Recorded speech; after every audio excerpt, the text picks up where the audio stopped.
کیا تم نے نہیں دیکھا کہ جو لوگ آسمانوں اور زمین میں ہیں اللہ کی تسبیح کرتے رہتے ہیں اور پر پھیلائے ہوئے پرندے بھی، اور سب اپنی نماز اور تسبیح کے طریقے سے واقف ہیں،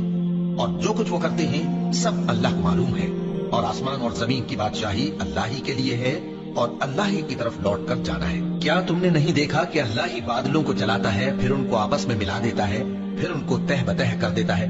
پھر تم دیکھتے ہو کہ بادل سے مے نکل کر برس رہا ہے، اور آسمان میں جو اولوں کے پہاڑ ہیں ان سے اولے نازل کرتا ہے، تو جس پر چاہتا ہے اس کو برسا دیتا ہے اور جس سے چاہتا ہے ہٹا رکھتا ہے، اور بادل میں جو بجلی ہوتی ہے اس کی چمک آنکھوں کو خیرہ کر کے بینائی کو اچ کے لیے جاتی ہے۔ اللہ ہی رات اور دن کو بدلتا رہتا ہے، اہل بصارت کے لیے اس میں بڑی عبرت ہے۔ اور اللہ ہی نے ہر چلنے پھرنے والے جاندار کو پانی سے پیدا کیا، تو ان میں سے بعض ایسے ہیں کہ پیٹ کے بل چلتے ہیں، اور بعض ایسے ہیں جو 2 پاؤں پر چلتے ہیں، اور بعض ایسے ہیں جو 4 پاؤں پر چلتے ہیں۔ اللہ جو چاہتا ہے پیدا کرتا ہے۔